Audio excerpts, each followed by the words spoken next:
Yeah. Yeah. Yeah.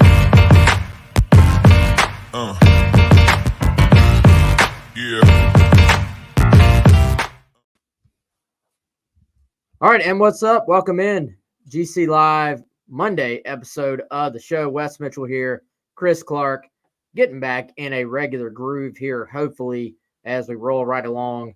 Gamecocks getting started with the spring semester, transfer portal stuff. It kind of, Chris, felt like this past weekend was, I don't want to say the closing of all the portal madness, but it certainly feels like a lot of guys are in that final push to make a decision, to get enrolled, to sort of figure out where they're going, just to make sure that all the logistics can get handled of getting enrolled, getting moved in, getting started.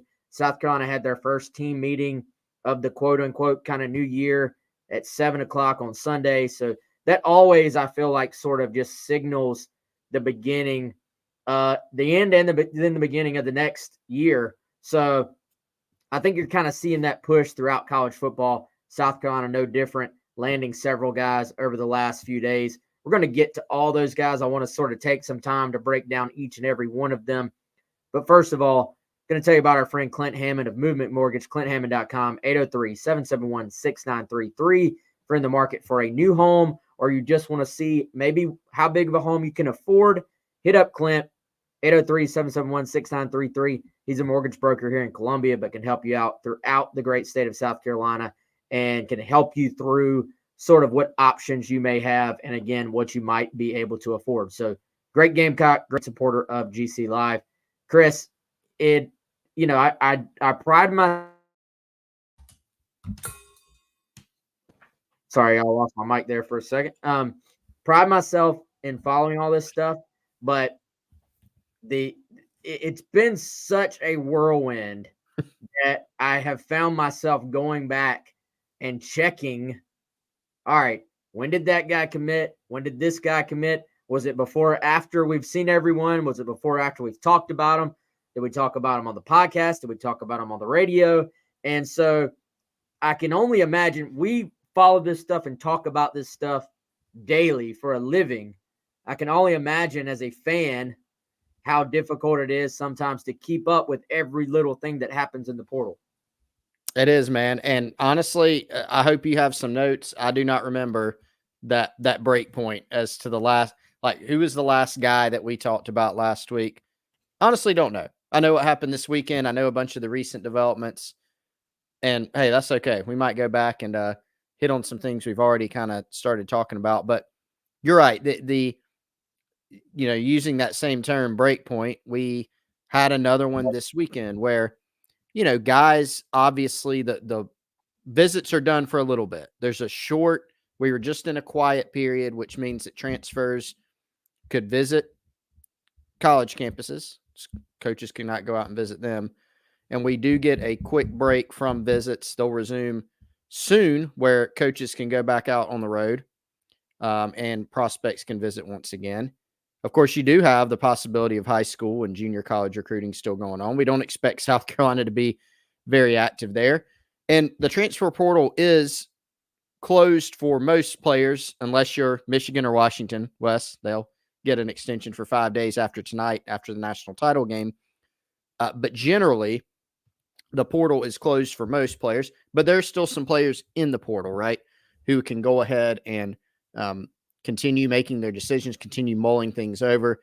We've always got the possibility of graduate transfers. And then at South Carolina, as you said, first team meetings, workouts starting back, and then guys starting classes this week, including a big crop of early enrollees, Wes, whether you count freshmen that are enrolling or transfers. And not everybody, Wes, who's going to be in the 2024 class is on campus yet. There are some summer holdouts. There's some guys still arriving, but this is now, Wes, going to be a 30-man, as of now, 30-man South Carolina recruiting class. You pointed out to me earlier today, losing a bunch of guys off the roster too. So the numbers are there, but this is a pretty big class when you're factoring in portal and high school recruiting, and a large portion of them arriving over the last several days in Columbia. Yeah, we're going to have to soon, I think, Chris, take stock and try to list out exactly who made it in. I know we had a good idea of who was expected in as of, a couple weeks ago, but we'll try and get that information to everybody here soon as far as who all is actually 100% on campus and here. And so going back through my list, like I said, I want to talk about everybody. We actually pretty much all the recent commits, Chris, we have not talked about here on the podcast. We maybe talked about elsewhere. So we got some heavy lifting today. And rather than go all the way back right now, let's start with the most recent news and then just work our way back from there. Going to hit a couple of questions first. Clint wants to know who our top 5 portal guys are this go round. Clint, I'm going to have to think about that, man. That's I don't want to just throw an answer at you without thinking through it. I do like your list, but I could come up with several lists that I would like. Clint says Sanders, Hunt, Simpkins, Jules, and Howell. It's a great list, man. There's some other guys you can make a case for, but, can't go against your 5. BMAC Laps. Is that a Brian McClendon reference? Is And that account. Yeah. Are there any unannounced welcome homes from the weekend? No. Everybody is now public. Nick wants to know who are the remaining targets in the portal. Right now, Nick, I mean, Chris, correct me if I'm wrong here, man. I'm kind of looking at it quarterback, just in general, any quarterback, that could be out there. And then maybe a wide receiver. And then, you know what kind of went quiet? We heard some names for DB. And then that went really quiet. It did. So, I know, Nick, that's not a specific answer, but I feel like the guys who have that real, true mutual interest, they hit your campus. And so most of those guys have hit campus, and in a lot of cases committed to South Carolina. A few cases hit campus, committed elsewhere. It almost kind of feels like it's a reset now. And then you start to, obviously, maybe there's some lingering guys here or there for this window. And then you start looking spring window. I don't know, Nick, if there's like a specific guy or two that I would pinpoint at this point to keep an eye on overall. What do you think, Chris? Yeah, I would say, just to go through it, there's some positions where South Carolina's done when you factor in portal high school recruiting, right? Probably, unless something crazy happens, done at running back, right? You've got 3 guys from the portal. You got a high schooler. Done at tight end with Michael Smith from high school, Brady Hunt. But you look on offense, yes, we know they'd like to add another receiver, preferably somebody with some length, some size. And so there's still some guys in the portal at that position. So you could look at the possibility of a guy that's already in the portal, or Wes holding over until the spring. There will be some more portal entries in the spring at receiver, be some more portal entries after the spring at quarterback too. So those are the obvious ones, right? Where you're going to continue looking. Wes, I don't know. Offensive line, do you completely and totally close the book on another offensive tackle? Wouldn't completely and totally close the book on that, but South Carolina could very well be done there. And then you look at linebacker, it looks like with 2 freshmen and 2 portal guys, they've likely hit their needs there. You look at what they've done at edge and defensive line, probably hit their numbers there. DB's one that, like you said, has been subject of a lot of speculation. There's some names, Wes, that came out earlier that it seemed like South Carolina may have made a move on and ultimately didn't. Again, do you totally close the book on a DB like after the spring? Maybe not. But right now, it looks like that pool is shrunk to where that might not happen. So, again, you've got a 30-man class. I think it's 16 from high school, 14 transfers, pretty close to even on the numbers.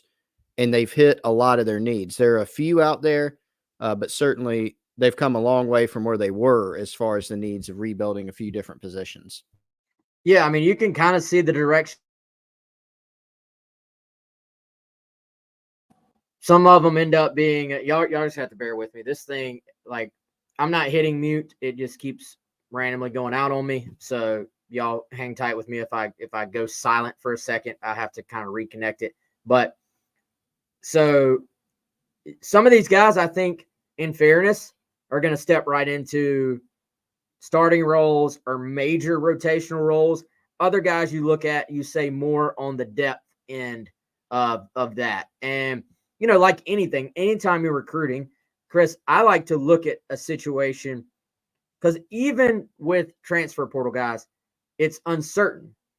So I look at all these situations as best case scenario, worst case scenario in terms of impact. So in my head, South Carolina lands a guy. I go, what's the best case scenario for this transfer player? What is the worst case scenario for this transfer player? And so, like I said, let's start to get down into some of the players that have been added, and we will go in sort of reverse order with the most recent get. And so that would be Alabama's Monkel Goodwine, Chris. And by the way, do we know for 100% fact, Goodwine, Goodwin? I had the same question, and we do not know for a fact. You say you roll with whichever one.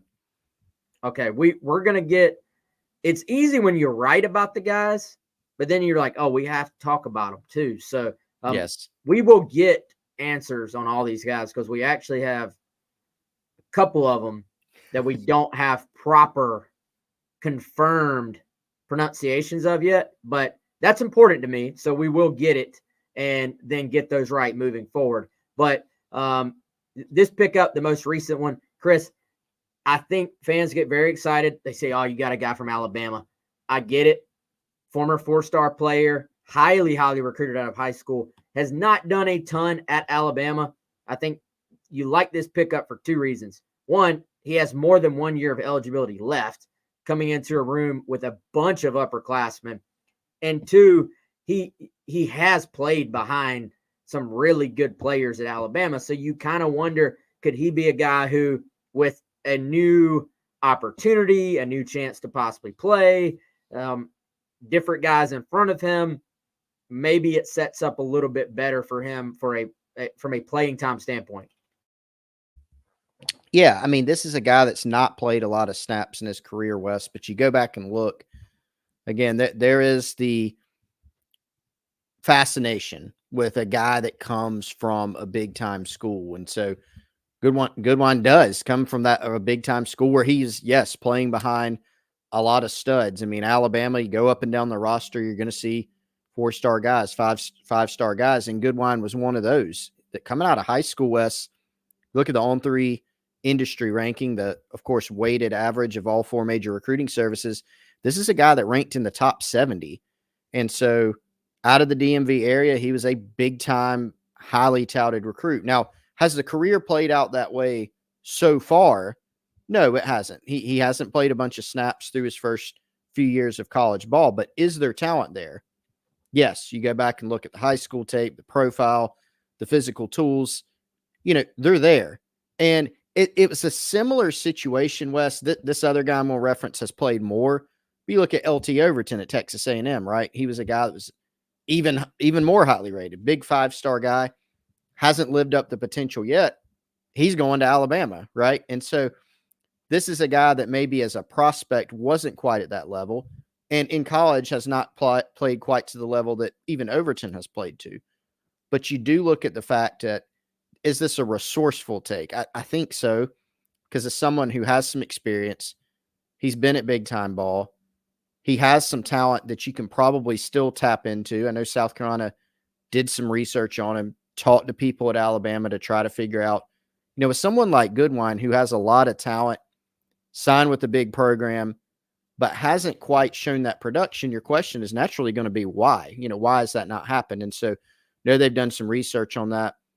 If you look at South Carolina's D-tackle room, it is very, very upperclassman laden. They've got, I think, 9 guys projected to be on the roster in 2024, and all of them but one are juniors, redshirt juniors, seniors, redshirt seniors. And so getting somebody else in the hopper who maybe he doesn't play a ton this year, but if you can get him into the program and Travian Robertson can kind of tap into some of that potential, you can see why they would take an opportunity to take somebody like Monkel Goodwine. Yeah, for sure, man. And, a little bit more long-term potential, because I look at that room, not to get too far ahead of ourselves. Fans will say, hey, 2023 just ended. I get it. But if you're on staff, if you're at South Carolina, you are always kind of looking ahead a little bit to the future, even though, let's be honest, rosters are now year to year. I just like the fact that there is some added eligibility here compared to the rest of your room to an extent. All right, let's go into AJ Parks. It's kind of fun, Chris, when you go back. I went to DM AJ to ask him about South Carolina interest, and there was a DM from me to him years ago of me saying, hey, man, you're visiting with this DC group this weekend? Yes, sir. So from like years ago, a early South Carolina DMV target. Didn't work out initially, but he did visit. Park's a guy who, looking back, he hit the portal, then he stuck with Oklahoma. Then this offseason, he hits the portal again. We had heard his name fairly early as being a potential guy for South Carolina. And, I think these last two pickups are kind of similar, Chris. Power 5, major program, couple of guys that have not played a ton, but were highly rated, highly recruited out of high school, 4-star kid. And, I don't think you put crazy expectations on him. Like, this is not a guy you say you necessarily project, oh, he's just going to come in and steal a starting spot at tackle. Could he come in and take advantage of a new outlook, a new place, fresh start? Absolutely. Could he end up being more of a depth guy at tackle? That's a possibility as well. I think this is just more about, all right, not a ton of top tackles in the portal. They're just very hard to come by. But we know they needed more depth at this position. Look no further than this past season for that. So a talented guy, 4-star guy. Let's see what he does with a fresh start.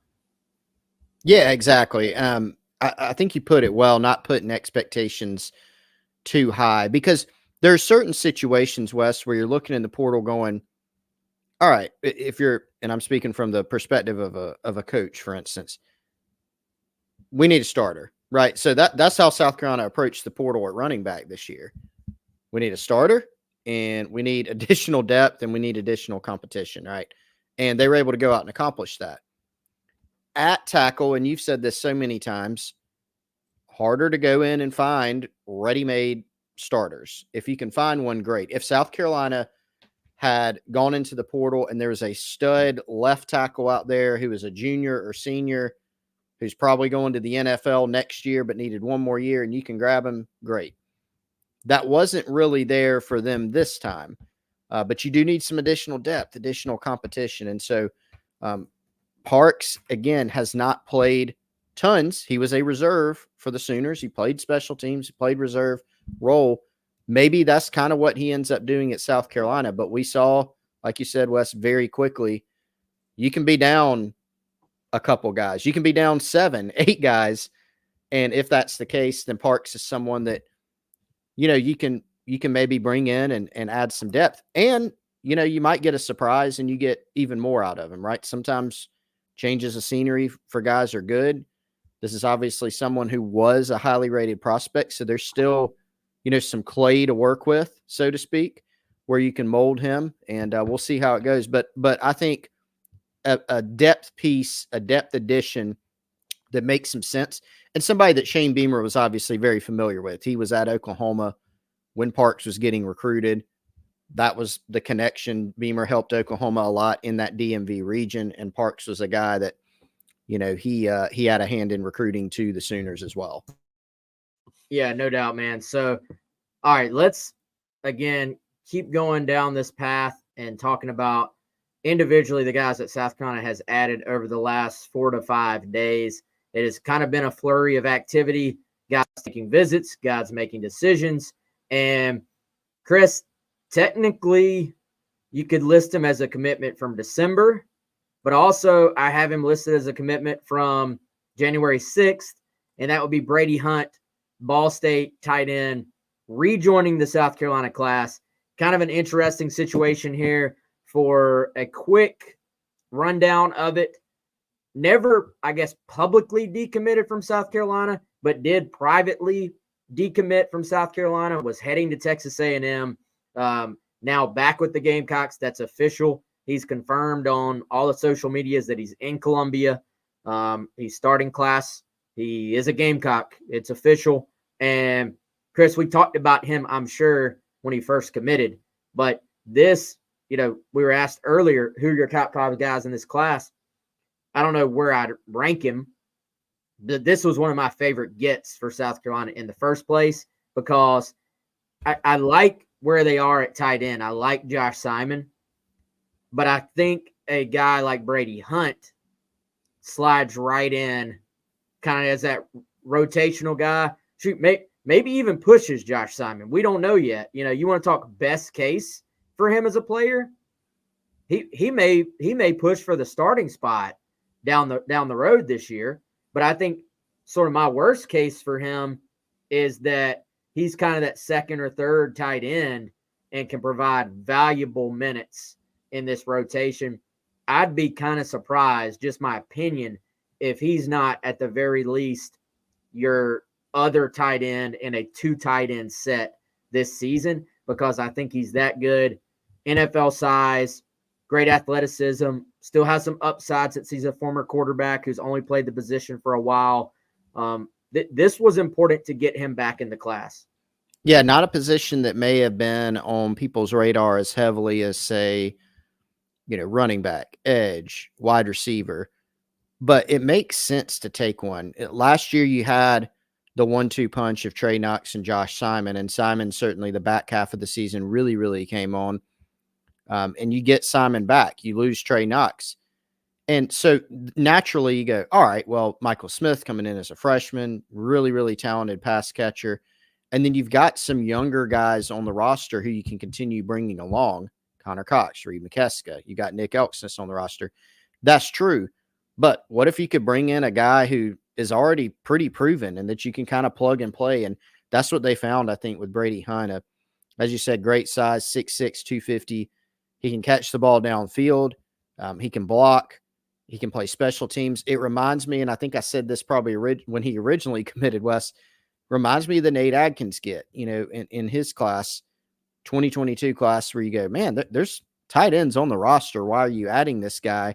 But he had kind of a different, unique skill set and obviously ended up playing a huge role for Carolina. So I think this acquisition is I think a really important one for South Carolina, for tight end, for special teams. And I think it was going to be a blow, Wes, if he ended up at Texas A&M. This is a guy that they were really excited about adding. And so for it to work out and him to be able to stay in Columbia, I think is big for this team for several reasons. Yeah, and it was kind of weird, man, because his initial recruitment to South Carolina was just so low key. It was, hey, we heard South Carolina's in on this guy. And kind of that was that, right? Like that was simple. And then, all the stuff happened, of course, with A&M. Then he's back in the class. But so it was very simple at first. Then there was some dramatics, but ultimately South Carolina gets their way and gets him into the class, which I think was obviously a big get here. All right, before we go any further, I'm going to tell you about our friends at Game Time, Chris, and the Game Time app right there, if you can maybe see it. Man, they got everything on here. I was going to kind of pick something randomly to tell everybody about how they could get tickets for it. Dude, you got everything from WWE, Pro Rodeo, Savannah Bananas, NASCAR, Monster Jam, Atlanta United, Atlanta Braves. I mean, you can probably, I'm sure, buy national championship tickets on this thing as well if you want to hop on your private jet and go to the game tonight. Game Time app, one of the fastest growing ticket apps out there. And I would say a big reason for that is because the Game Time guarantee. That means if you make a purchase, you can feel completely comfortable with it, because once you make that purchase, if you find the same ticket in the same section for the same game, later on, they're going to refund you the difference plus 10%. So there are obviously some fine print that applies. So make sure you read that. But also, if you have never tried Game Time, go to Game Time app, go to gametime.co, use the code Gamecocks for your first purchase. You're going to get $20 off. That's again, code Gamecocks and the Game Time app. You can get tickets to the national title game, Chris, for $1,100. So if you were thinking about making, Do we have time? Do what? Do we have time? Yeah, it would be tight though. Be tight. We need to hop off and head to. We'd also have to head to Owens Field and catch somebody's private jet that we don't have. I think make it there in time. Maybe we can borrow that new USC jet that they're maybe. But we would have some. I don't know if we can cobble it together enough. We would have to borrow a jet, but we could save money on like the gas for the jet if we use Game Time. Yes, absolutely. That's we also, you know what, man, we could probably save some money on our taxes as well. Yes, we could. Let's go ahead and tell everybody about our friends at Liberty Tax. No taxiety here, 803-462-5576. Call my man Larry and his whole crew there. They're going to take care of you. 3 convenient locations here in the Midlands. And Chris, you're out there in the Irmo area. You've already gotten with Larry and talked to him, I believe, several times with a tax plan for you and your family. Yeah, and if I wanted to know something like Larry, hey, we're going to take a plane out to the national title game. Could I write that off? He'd probably say, yeah, and here's how, here's why, here's what you can do, here's what you can't do. He's great at that stuff, tons of experience, tons of industry knowledge. We have absolutely no taxiety in the Clark household because Larry is constantly helping us, working with us to put together a great tax plan. So definitely recommend calling him. A couple locations out in Irmo. Wherever you are, though, give him a call, 803-462-5576. No taxiety, man, but I do. You know what I do have, man? we like to just keep it real and keep it honest on this show. I've got a little bit of anxiety about correctly pronouncing Kamara's first name. And that's one I just want to get confirmed. So I don't even want to butcher it. But South Carolina did land a commitment over the weekend from Kamara, a Pitt linebacker, and a guy, Chris, that we had actually heard this name very early in the process. At the time when we originally heard his name, I don't know if we even knew if linebacker was going to be a huge need for South Carolina. Once Pup goes in the portal, Stone's in the portal, we started hearing pretty quickly, all right, they're going to take 2 guys. They want speed. They want athleticism. That's the plan. And pretty quickly, it became apparent that he was one of the guys they wanted at that position. Yeah, I think South Carolina has done quite well at linebacker. And as a general point, to zoom in to Kamara, this is a guy that, you look at, played with DeAndre Jules at Pitt. We are talking about Kamara first, right, Wes?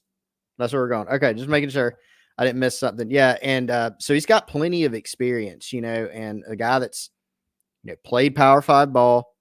He's been productive and can still get better, I think. He's made some big plays in his career. Look at what he's done. He can rush the passer, he can cover, and he can tackle. And I'm intrigued to see where South Carolina puts him specifically.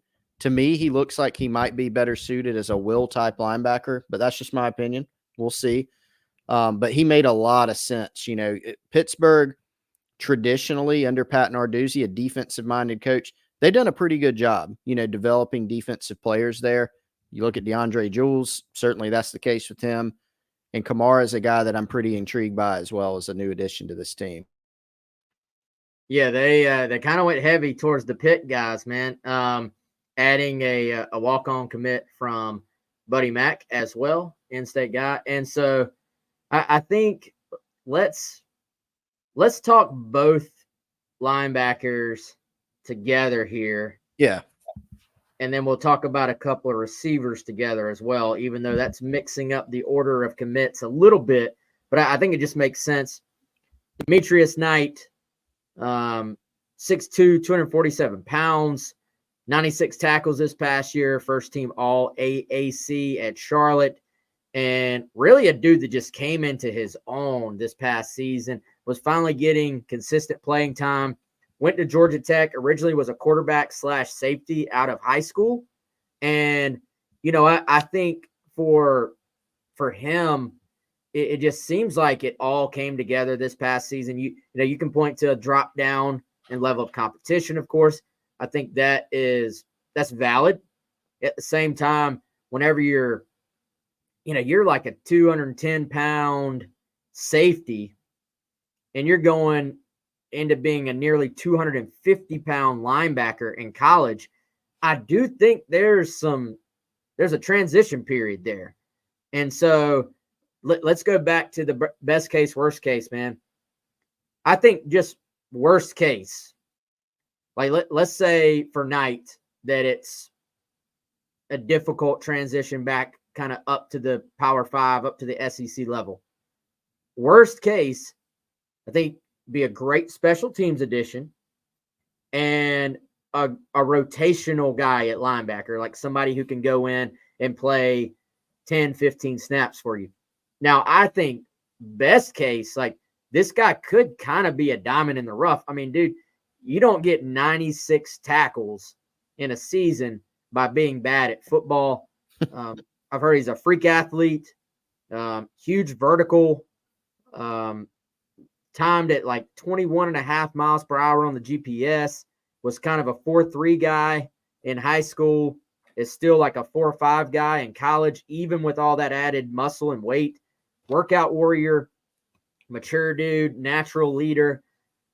I've kind of talked myself into this being one of my sleepers of this portal class as well. Yeah, I agree with you. There's significant upside in that, former high school quarterback and has transitioned all the way up to being this, 6'2", 240-pound plus kind of physical specimen, right? Who's, I think shown a progression throughout his college career at Georgia Tech, more about kind of making some big plays here and there. At Charlotte became more of a complete player. Now you could say, well, he was a more complete player because he stepped back in competition. Okay, maybe fair, but they still played Power 5 teams on their schedule last season, and there's still room for him to continue getting better. This isn't a guy that got to college his freshman year and had been playing linebacker his entire life, right? This is a guy that's continuing, that progression. And so if South Carolina can help him unlock that next step, then there's some exciting, potential here because of that athleticism. I think that's when you look, Wes, at linebacker on the whole, with the portal additions and the freshmen, Fred Johnson, Wendell Gregory, who are also on campus as early enrollees, as a whole, I think you've improved from last season your athleticism, right? Your playmaking ability. And while you've got a couple young guys that may factor in as freshmen, they'll have every opportunity to get looks. You're also adding plenty of experience in Kamara and Knight. Kamara and Knight aren't two freshmen, right? They're not going into their sophomore season. They've played a lot of ball in college and still can continue to get better. So I think the big thing to look for, Wes, a few different things, where do they slot positionally?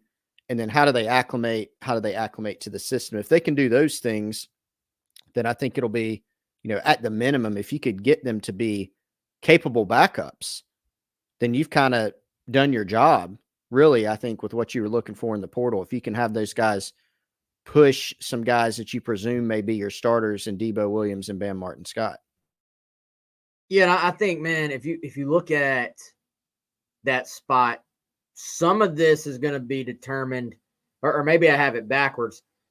Whoever the best 2 or 3 guys are, I think will determine where they end up playing. Like South Carolina's going to want they're going to want for the best scenario that puts their best 2 on the field in the 4-2-5 and puts their best 3 on the field in the 3-3-5.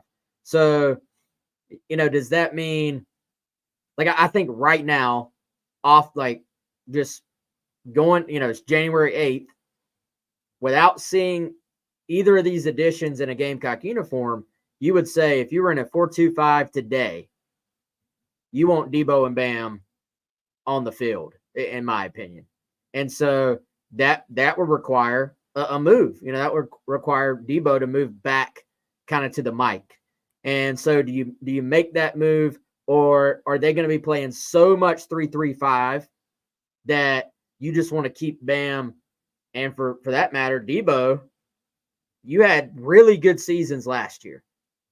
We want to keep you in the same exact spot. Then I think you're looking at, all right, can Kamara or can Knight step right in and kind of play that Mike linebacker spot? And that sort of allows for as little change as possible, I think, in what you're doing. But now that also means when you're in your 4-2-5, Bam isn't on the field, which was the case this past year. I don't know if you want that to be the case this year, because I think he's one of your two best. So I think Clayton White and those guys on the defensive side, they will have some decisions to make. In an ideal world, though, you don't really want to be like you want Debo to either play Mike or play Will. You don't want to be like, all right, in the 4-2-5, you're playing here, and in the 3-3-5, you're playing there, and kind of have to do all that. But plenty of time. I imagine this spring there will be some experimentation. But don't you get the impression those spots are somewhat interchangeable? Like I remember, I guess that would have been going into this year. We were kind of trying to anticipate, all right, is Kaba going to take somebody's spot? And just the way it played out, I think Debo had been at Mike earlier in his career, but just came on so strong at the will that having him at the will allowed for Stone and Debo to be on the field at the same time. I may be reversing some of that, man, but it just seems like this scheme lets them get whoever they want on the field without it being that you're just learning a completely, entirely different thing, is my interpretation of things. Yeah, certainly that's how they've kind of run it. And guys, at times have played multiple positions. I think you hit at something, this may be a larger point, thinking about the defense. Obviously, man, the defense is an area that really they're going to be looking to improve, and playing more like they did down the stretch. Now, they weren't playing, you think about Clemson, you think about Kentucky at the end of the year. Those teams were far from juggernauts offensively. And once South Carolina started playing more of the 3-3-5 and integrating that, they played better, right? But this defense needs to take a step forward in 2024.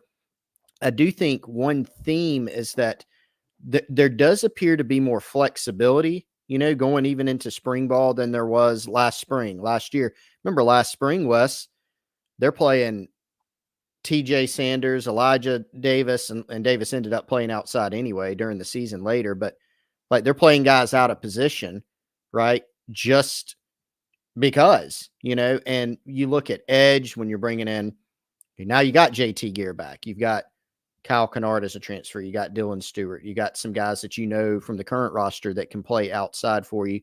You feel like you've got more depth there, even in spring ball. Then you look at the linebacker bodies you got. You look at some of the depth at defensive tackle with adding, DeAndre Jules and getting TJ and Tonka and Boogie Huntley back. That gives you a little bit more faith that they've got some flexibility in terms of positions and different looks they can give and being able to play different fronts, if they want to in the game. Now, got to see, does that lead to increased production in 2024? We'll see. But I do think on paper, they've got some more flexibility going into this year. Yeah, for sure, man. I'm just very intrigued to see how they put it all together. That's the next question. It's all right, you have all these options. How do you put it together? How much 4-2-5? How much 3-3-5? Who's playing inside? Who's playing outside? You know what? Excellent point here. I don't know how to say your name either, but don't sleep on Jaron Willis. We've been talking about the portal guys and the freshmen, and of course Debo and Bam. If Jaron has a great offseason, Jaron's going to have something to say as well. So that's a excellent point by someone here in the chat. And I thought he came on very strong in situational, they were using him at that Sam and the 3-3-5 with a specific role, but can his role grow this offseason as he gets more comfortable? Yeah, I mean, I'm telling y'all, the athleticism, the juice, the twitchiness, it is there with that kid in spades. So I think that's an excellent point. We are just as guilty as anybody of sort of getting caught up in talking about the new guys. That's somebody to not forget at all as far as South Carolina at that position moving forward. But, we'll have all offseason to dive into that. Let's keep it on the portal and talk about a couple of receivers. And, Chris, the most recent portal receiver pickup for South Carolina, Gage Larvadain, Miami of Ohio, 5'10", 165, 1 year of eligibility left. Somebody asked about Knight a second ago. He also has 1 year of eligibility. Gage, 42 catches, 679 yards, and 6 touchdowns as a junior this past season. And obviously, 5'10", 165, you're pretty tiny for SEC standards, but, dude, he's got some quickness to him. And I think is another difference maker in space. I'm very curious to see, similar to the defensive front on D-line and linebacker, how does the offensive staff sort of put these pieces together with their new playmakers on offense? Engaged Larvadain, Wes, at his previous stop at Miami of Ohio, he played almost split time between the slot and the outside position. And so is he the biggest guy? No. But he has shown an ability to get downfield, give you a vertical presence, play in space. Looks like he can run. And so, yeah, the obviously talent level with going up against bigger, more talented defensive backs will be a transition. But really at this level, it's about getting separation, getting off the line, and having the quickness and the know-how to do that. And so this is a guy that's been a productive player. And I think we were talking earlier, Wes, about if you've got a guy like a Parks or a Goodwine from a big Power 5 school, former big-time prospect, and they haven't really kind of shown up to that level yet, you look at why is that? Well, on the opposite side, if you've got a guy who is an FCS player who's been a pretty big-time player, you want to see the production, right? You're not really going to see a school like South Carolina at a Power 5 level go say, well, here's this kid at FCS. He hadn't really done much. Let's give him a shot. You're not going to see that. But if you got a guy, you start with the production. Has he produced at that level? And you look back like at Juice Wells, he had produced at that level. Gage Larvadain has produced at that level.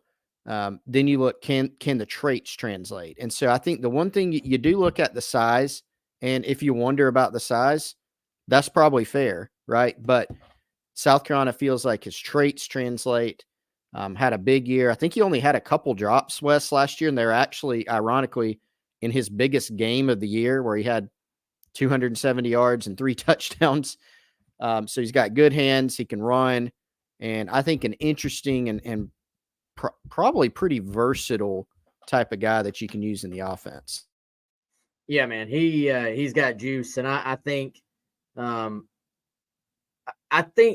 size, you have to consider it as part of the evaluation, but dude, this dude can play, and I always look at it like the smaller you are, the quicker you have to be to negate that, and this kid is super quick. So I think for Carolina, having another guy like this, I would project him as a starter personally. Obviously, some things will have to play out at receiver. There's going to be some battles there. I really like Jared Brown from Coastal, but I think there's certainly room for all these guys to play on the field at the same time, and we'll just kind of see how does Nick Harbor sort of progress this offseason. Who else does South Carolina add from the portal? That's the big sort of elephant in the room there at wide receiver. Can they find what everybody's calling kind of that wide receiver one, that kind of true X receiver, you would say? Only time will tell that. All right, let's talk about Amari Huggins-Bruce, local guy from Dillon High School, initially went to Louisville, has had a solid career at Louisville. Chris, I feel like hasn't quite broken out to be like their top guy in his time there, but has been on the field pretty regularly, has been a guy who has been kind of in their kind of top trio of receivers. I think if he can give South Carolina something similar, you're happy with this pickup. He's got some speed. He's got some playmaking ability. I think if you're South Carolina, you kind of went into this knowing you are going to need multiple receivers in this portal class and multiple guys that have played at the college level. And so he gives you that. Whether he'll be a starter or kind of on that second line that comes in, I think only time will tell. But I think it's smart to take a guy like this and bring someone home who wants to come home as well and play for the home state school. Yeah, and I think Amari Huggins-Bruce can be used similar to how Amarian Brown was used in the offense, to where, one of the things we saw him do pretty well during his time at Louisville was, match up in the slot and go downfield. He can give you a downfield presence, but he can also carry the ball in space. He can catch short passes in space and go make some things happen. Again, not a huge guy, but he can do some of those things for you. And so I think the question, Wes, this has not been fully solved yet, the equation at receiver, because of exactly what you said. You do bear in mind that South Carolina is going to continue looking in the portal for some size at receiver, and it may take until after spring to figure that part out. They're going to keep an open mind to doing that, and in fact would like to add another one with a bigger, size profile. But also, a guy like Nick Harbor and others who are on the roster, can somebody else step up? Mazia Bennett, DeBron Gatling, Bennett's already on campus as a January enrollee. What will you get from those guys? But I do think one goal was, get some guys in there on the roster that have experience from the portal who have made plays. And I think when you look at the guys they brought in, Jared Brown, AHB, Gage Larvin, they have that, right? So I think you could make a good argument that while you don't have an alpha like a Xavier Legette, a Juice Wells, I do think you've improved in that you've created more competitive depth. Now I think you have to find out whether it's out of the transfers, the guys you've already got on campus, combining those, and any future portal addition. Do you have that true number one? And if you don't, are you good enough as a unit to overcome that? And I don't think we know the answer to that question yet, but it's an interesting one to think about. Yeah, for sure. And I think it's important to acknowledge, like, when you're talking about bringing a guy in, you're not saying he has to be the leading receiver in this group. But guys, honestly, they need help across the board. They need a guy who can be the leading receiver. They need a guy who can be a number 2. They need a guy who can be a 3, who can be a 4, frankly, and kind of on there, from there. I think the interesting thing about it is all these guys I would look at and say, yeah, they could help you the way. And who's gonna step up and be the outside guys among that group, and who can show they can go do it? I think is the real question there. Jared Brown is the biggest of this group, but he was a slot guy a lot of times at Coastal as well. Most of what he did is catching the ball short, which, you're going to see slot guys running shorter routes, making people miss, and then getting upfield in space. He did a ton of that at Coastal. The other interesting part is Larvin. This guy, even though he's probably the tiniest of the bunch, you throw on the highlights, he is making plays down the field. Like he's beating people with long speed as well. So I think that will be fascinating. Can they add another guy? And then how does Dow Loggins see it? It's going to be hard you're not going to find a Legette, in my opinion, like a true X. Like you're not going to find a true X guy that is that has the ability to break a game the way Legette does. If you do, then more power to you. I just think that's going to be tough to find at this point in the portal. So then it becomes, can you become more of a wide receiver by committee and put three guys out there and then some rotational guys who can make defenses account for them, and you just spread it around. Kind of, somebody mentioned Bruce Ellington. I mean, that's actually a perfect example. Bruce played in a receiving corps for a stretch that didn't have bigger receivers. It was all smaller, faster receivers who could create separations.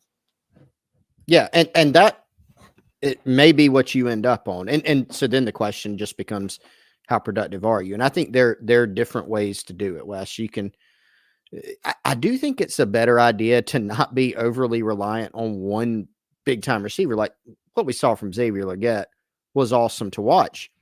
But with South Carolina overly reliant on him from the standpoint that, if he wasn't open on a play or he was off the field at some point, did the overall receiving performance suffer? Yeah, I think that's safe to say.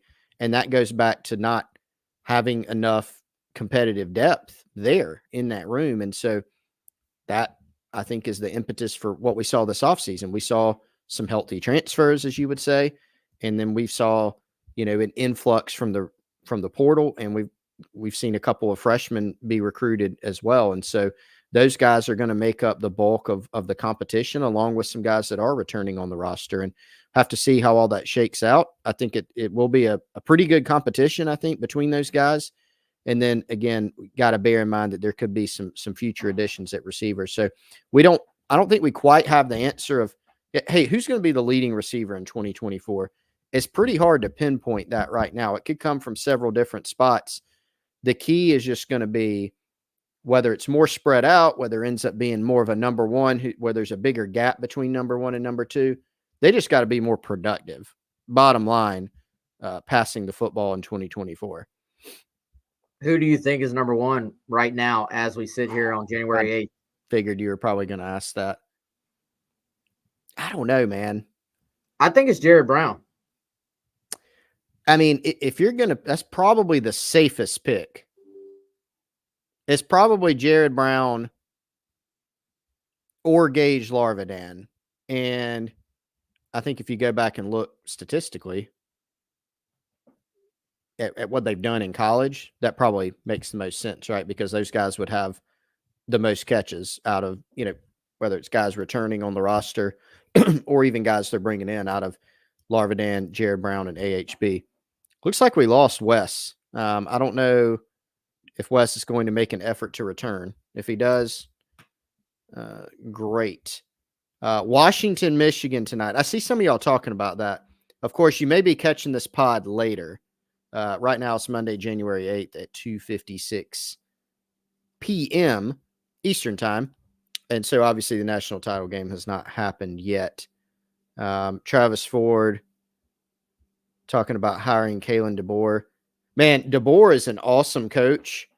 I don't know if we should make it automatic that he would have been in the mix for the South Carolina job. I'm sure South Carolina would have been interested in him. Would he have been interested? I don't know. A little bit more of a West Coast type guy. We'll see. Let's see what else we got. Yeah, Lynn Turner, great point. Creating separation is the main thing. That was an overall weakness last year. Yes, I think that's a great point. All about separating at receiver. More than one way to skin that cat. Hello, Wes, on the right side. Oh, man. We're going to upset everyone. But we don't I don't want. We're almost done anyway. I don't want to mess with too many things. We're just going to leave it be for now. That's right. Chris, again, did you agree, or were you? Are you on? Yes. I did because and I just think I don't want to say it's common sense, but it makes the most sense. You kind of look at who has the goods to do that, and they're the most, whether it's Jared Brown or Gage Larvidan, those are the two most proven guys in terms of just catching footballs in college. And so that makes the most sense. And I think Jared Brown is probably a pretty safe pick. I'd go between him and Larvidan right now. We'll see. That could always, we could change our mind before the season for sure. Yeah, no doubt. All right. So Torricelli Simpkins, North Carolina Central edition. He will be the last commitment we'll talk about today. MEAC Offensive Lineman of the Year this past season, 6'5", 310 pounds, 1 year of eligibility left. Charlotte, North Carolina, originally out of Olympic High School.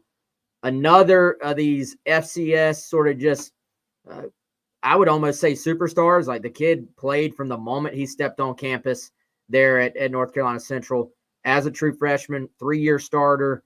Has started, I think it's 36 games, like has played a ton at that level, wants to bump up and give it a shot at the SEC level. I think it's far easier, Chris, to find interior linemen out there who can come in and help you in the SEC. I think sort of let's go back best case, worst case. Worst case, you've added some experience and a depth guy at center. Best case, you've added a starter at center, and Vershawn Lee could play guard. Vershawn Lee could play right tackle. Vershawn Lee could be your starting center, but then if somebody goes down at tackle, you could slide Vershawn out, and Simpkins could slide right in at center. I think this is like quietly one of their better pickups of the class just because of what it gives you overall. And I talked to somebody very familiar with this dude's game. He thinks he's got a chance at the NFL level. I think just because of him being an FCS guy, some people are kind of underrating what he could mean. I really like this get. Yeah, we were talking about it earlier, man. Not from Bama, not from Oklahoma, so not going to get as much in terms of headlines, right? And that's fine. But a guy who kind of flew under the radar out of Charlotte, Olympic High School, wasn't super highly recruited, obviously ended up at North Carolina Central. But again, talking about what has a guy done at his level? Has he played well? Yes, it's a guy that started from the moment he stepped on campus. And it is interesting, Wes, because I've gotten the same thing as you independently. People going, hey, that guy's got a shot at the NFL, and he kind of fits the profile, not super big, but he fits the profile of one of these interior guys who can move, and I agree with you. Whether he's a depth piece, I think it'd be ideal if he could come in, and if he wins your center job, that means he's the best option there. And that gives you even more flexibility at another spot. So not a move that maybe is going to garner a ton of attention, but probably should, right? Because could end up being an important get, even if it's just for depth purposes for South Carolina. Yeah, no doubt, man. So, all right, that sort of locks down I think that was 8 guys we went through. So they've been busy. We didn't have a Friday show, so that was why we had to kind of go back and knock those out. Craig saying I like Ball and Marquis at guard. It very easily could play out like that. But you want to have options, right? Like you don't want to just be like, well, here's the 5 guys, and then there's a drop off. So I think with Simpkins, this gives you one more guy who could possibly help inside. And, there are going to be injuries. That's just a fact of life for football in general. But I think certainly at that position where it's just so physical day in, day out. Do we want to hit anything else, Chris? I think we're tapped out today, Wes. I think we have covered a lot. Yeah, shout out to South Carolina men's basketball coach Lamont Paris, one of ESPN's Coach of the Week this week, according to Jeff Borzello. So that's pretty cool. Michi Johnson, I believe, co-SEC Player of the Week, according to the conference. Pretty cool. Those guys keep on rolling with a big win over Mississippi State. They will take on Alabama on Tuesday at Alabama. So shout out to those guys. South Carolina women's basketball remains undefeated, defeating Mississippi State over the weekend. Don't Staley not a happy camper right now, Chris? So no, she's trying to press those buttons and keep that group moving forward. And we'll be back with a GC Live tomorrow, Mike Yuva will have it, talking Tuesday nights. And then Chris and I will be back on Wednesday. Hopefully, maybe by then, we'll know a little bit more about this coaching search. Some names are out there. Nothing quite solidified yet at this time from what we have gathered. So we will keep pushing for that. And in the meantime, we'll have it for you on Gamecock Central if we get anything.